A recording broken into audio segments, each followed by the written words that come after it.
Hello, welcome back, or welcome if this is your first time here. It's really good to see you today. My name is Vix and this is my channel, Goddess of Gore, where I like to talk about horror, thriller, fantasy and sci-fi books. Today I want to talk about all of the books I finished during the last week of May. I finished one book from last week. I've started and finished 4 books and 1 novella, and I've started 2. This is last week's upload, just a week late since I had so much happening all at once last week. I didn't get a chance to film, so I'm going to do weekly wrap-ups today, which will be Tuesday. Also on Friday, and then on Sunday I will do either a tag or my May roundup where I tell you which were my top reads of the month. So, shall we just get on with it? Now, I know what you're thinking. May, week 5, well, the month ended on a Wednesday, so what could I do? It would have been 5 weeks in May or 5 weeks in June, so it was May. Regardless, I'm here to talk about books, so still calling it week 5. At the end of last week, I left with an almost finished The Devil Takes You Home by Gabino Iglesias. I got the final 30% finished and wow, it was fantastic. I loved it. It's a thriller, horror, creature feature, it's folklore, it's got everything. It's so fast paced, you want to get to the end and find out if it all turns out okay for Mario, the main character. I'm obviously not going to tell you if it does, but I will say that the action does not stop until the very last full stop. And the blurb by Paul Tremblay about never looking at bolt cutters and crocodiles the same way ever again, that is completely true, but I'm probably not going to see many crocodiles living in the middle of the UK, but I'm definitely not looking at bolt cutters for a while.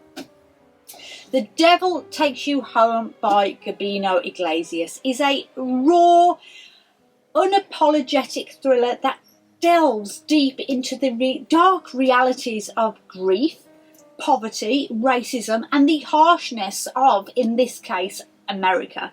The story follows Mario, a man who has lost everything, and I mean everything. He is willing to do whatever it takes to provide for his family, even if that means venturing into the world of violence and crime. Iglesias' writing is, as it was, seamlessly weaves together brutal and graphic scenes in such beautiful ways. Their depiction of the human gritty experience, combined with supernatural elements, creates a compelling story that lingers after the book has closed or the chapter has ended. We go on a road trip filled with horrors and atrocities, exploring themes of love, family, even faith, and the sheer unfairness of the world. Gabino has skillfully addressed systematic racism in here, and I have noticed that this has got a few people's goats up for the in-your-face style, mentioning in reviews how authors shouldn't get involved in politics, etc.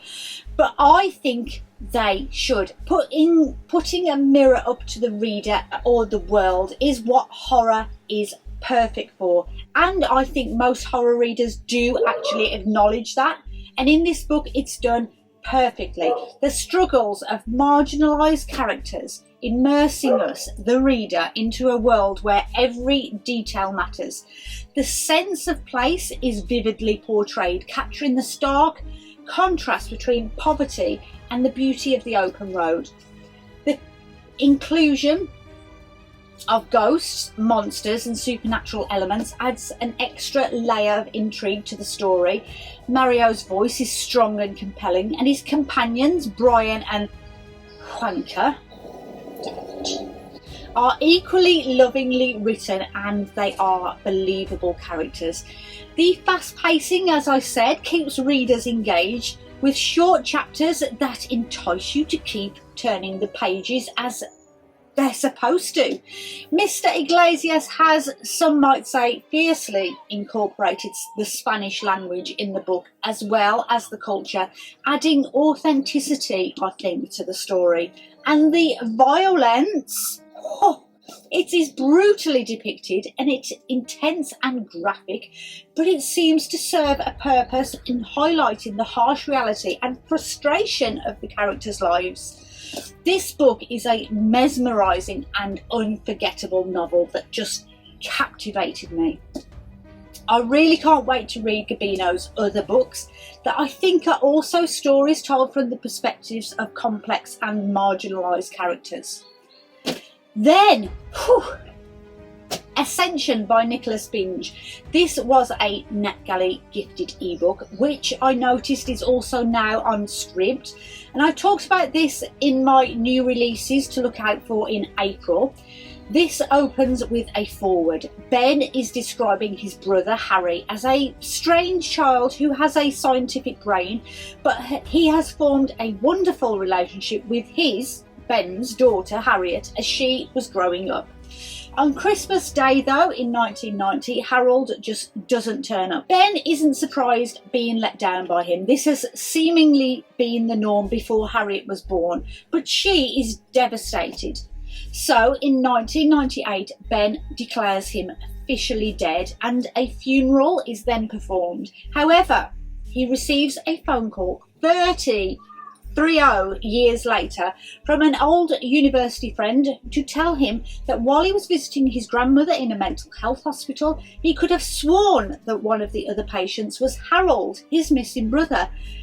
But it couldn't have been, could it? Because he had died.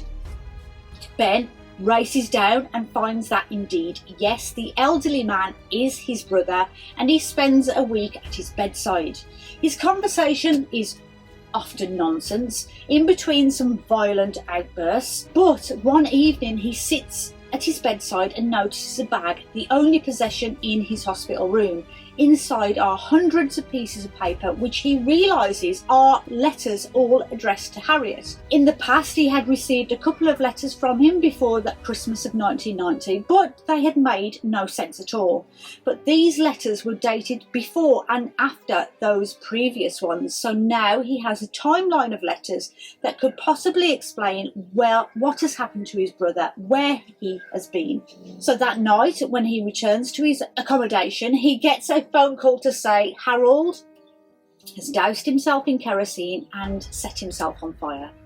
He is now dead. He's dead. The following story is those letters that Ben has put into some kind of order, with footnotes from Ben as to whether or not he thinks this is the correct order of them. The novel is presented as a series of letters from Harold to his niece Harriet, documenting his extraordinary experiences and the just unravelling of his mind. Okay, so this is a cold, mind-bending, high-octane science fiction thriller that kept me hooked from beginning to end. An eldritch horror sci-fi with some cosmic monsters who make the people climbing up the mountain to go crazy with a single touch.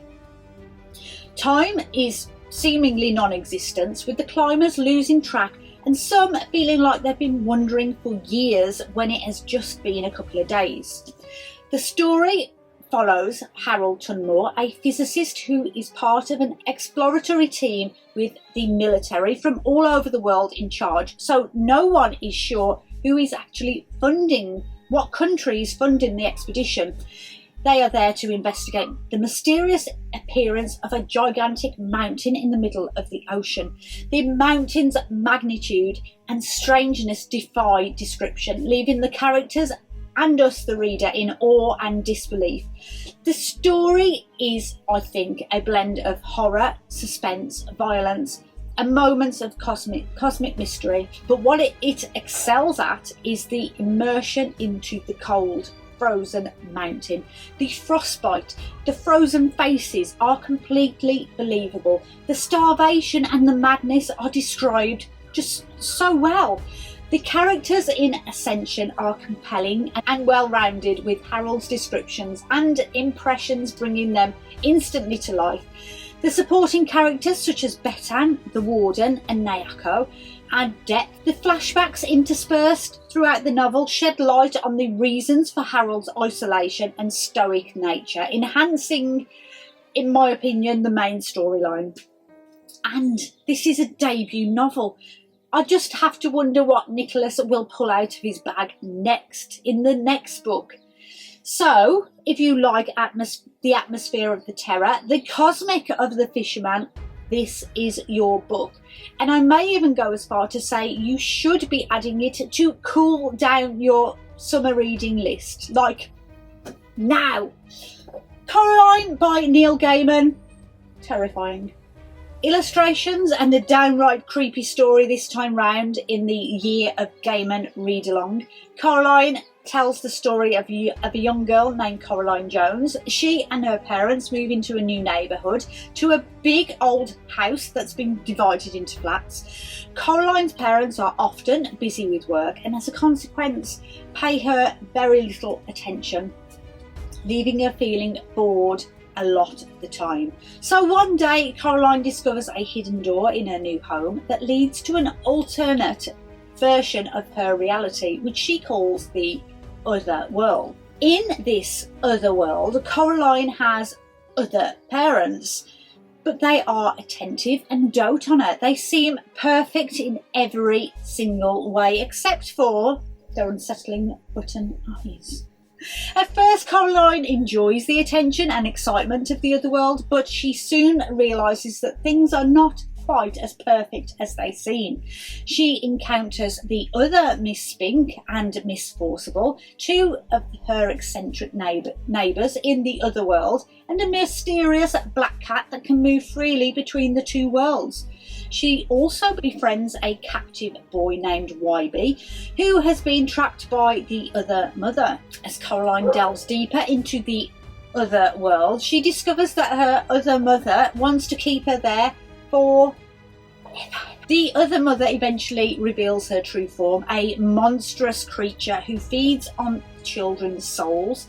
So Coraline must use everything she has got to outsmart the other mother and rescue the souls of all the trapped children, including her parents, who have been imprisoned by that mother.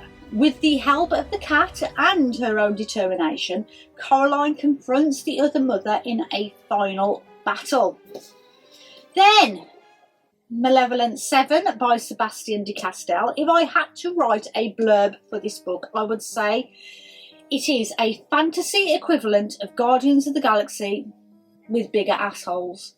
Now, I haven't read anything except for his YA Spellslinger series, so this is the first adult book, and I have to say, this is very reminiscent of the narrative of Kellen from that series. So if you love that, you will love this, and I think vice versa.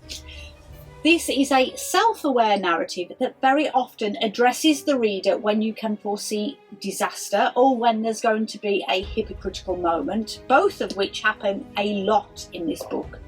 The humour flows throughout, and there quite honestly wasn't a moment I didn't love. That being said, I thought the funny was a bit repetitive, and therefore it did tend to grate a little for me by about the halfway point. But if this isn't something you see very often in your dark fantasy books, then please, this is the book you need if you want to see it done right. If you ever wished Terry Pratchett was darker, then you are going to love this book, where you are swept away into a world of magic and danger and betrayal in a clever fantasy novel with a unique sense of dark humour that sets it apart from all the rest. The story revolves around Cade Umbra, an infernal wanderist who masquerades as a fortunal mage, keeping his true identity hidden. Cade's sarcastic wit and anti-hero qualities make him an hilarious main character comparable to Deadpool. As the story goes on, we become intrigued by his mysterious past and the secrets he keeps and why. The characters in this book become a ragtag family bunch who hate each other as much as they love each other, and the banter they have between one another really shows throughout. The plot unfolds gradually, and Sebastien has balanced the humour and the deeper storyline, keeping us entertained and surprised along the way with twists and revelations, and leave us hanging at the end.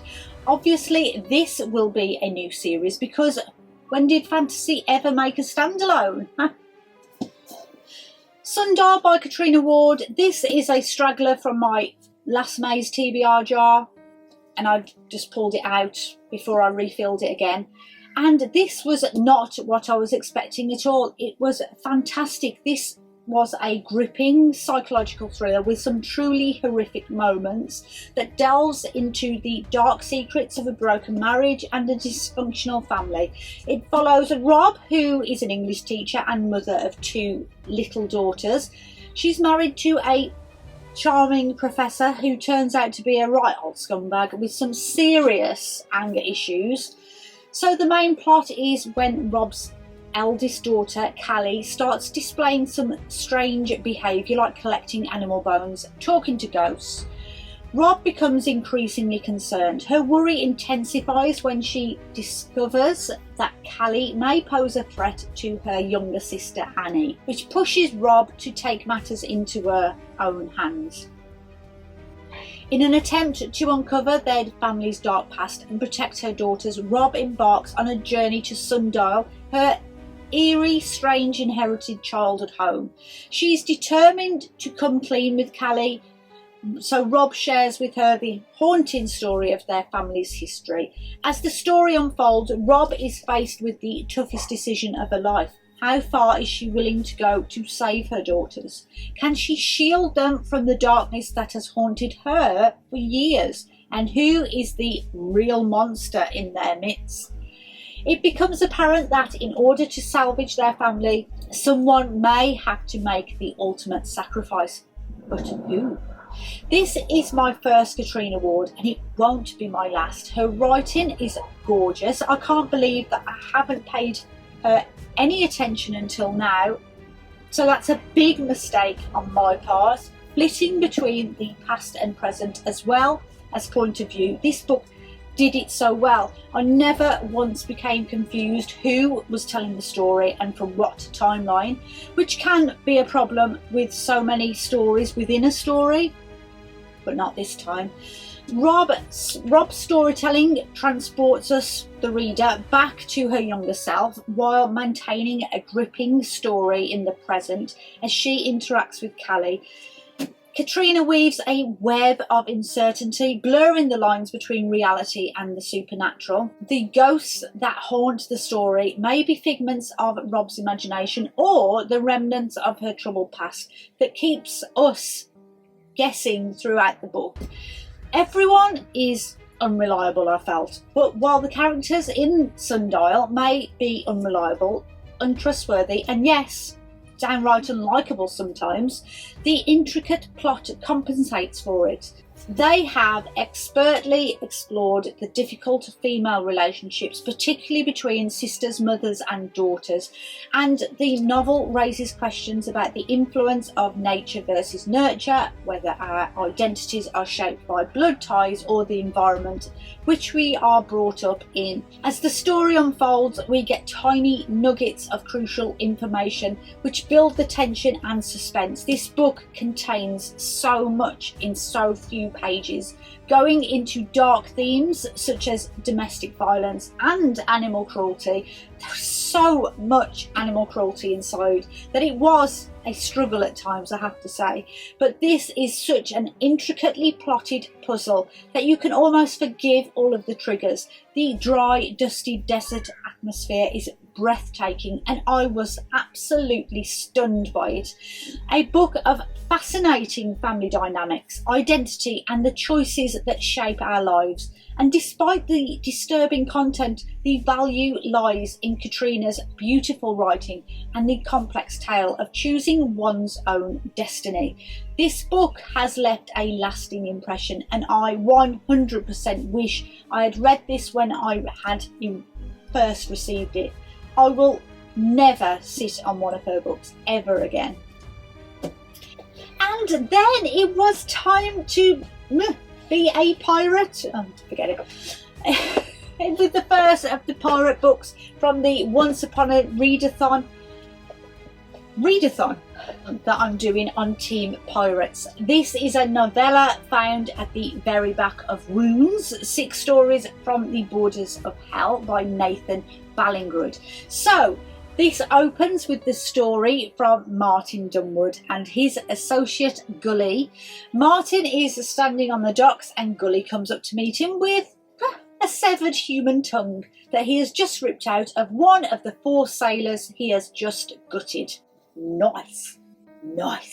He tells Martin to give it to the man he's meeting, a pirate, Captain Toussaint, from a ship called the Butcher's Table. The story revolves around this Martin Dunwood, a member of the Satanist Candlelight Society, who has just fallen in love with Alice Cobb, the daughter of the priest of the cannibalistic Buried Church. Their plan is to get married during the next feast, right on the shores of hell, and then embark on a life together in the realm of the great Satan, filled with conjugal bliss. To ensure his selection for the feast, Dunwood poisons all the other members of the Candlelight Society and hires a bodyguard named Fat Gully. Together they safely arrive in Tortuga and set sail for hell aboard the ship named the Butcher's Table, captained by the infamous pirate captain Beverly Toussaint and his first mate, the notorious Hu Chao Shang. They rendezvous with another ship to collect Alice and her father and the intended feast, while facing opposition from Carrion Angels and the Black Law, who seek to prevent their journey to hell. What truly shines in this novella is the vivid imagery and the well-crafted characterizations. Nathan has painted a picture of the seedy town of Cordova, the starlit sea passage and the shores of hell itself. He introduces fantastical creatures and paints horrific scenes of violence with matter-of-factness, all so seamlessly. Despite the cast of unsavoury characters, each one possesses human dreams and desires, with a yearning for love that, quite frankly, evoked sympathy. Toussaint's quest to find his lost lover, Captain Teagle, who ferries the damned, is particularly poignant. The title itself carries a dual meaning, referring to both the ship, the Butcher's Table, and the feast. So if you already have this collection of stories, you should give it a read. Or if you have a readathon with pirates and you want some grimy, nasty pirates, you should definitely read this. I will add, however, that I was sold this as a graphically dark, violent book, and it is not at all. If you read horror, that this is just standard shock. Maybe if you don't like gore, you might want to pass it up. But otherwise, give it a go. So that's all the books I have finished. What have I started? Well, I've started with Dracula's Demeter, another pirate book. I'm about halfway through and so far I'm loving the concept of this. It starts with Dracula wanting to escape from Transylvania to England using a supposed weak man's mind. That's the way it's written, and he finds a way. In a shipment of 50 caskets of soil, he sneaks into one and seals his place on the cargo ship, the Demeter.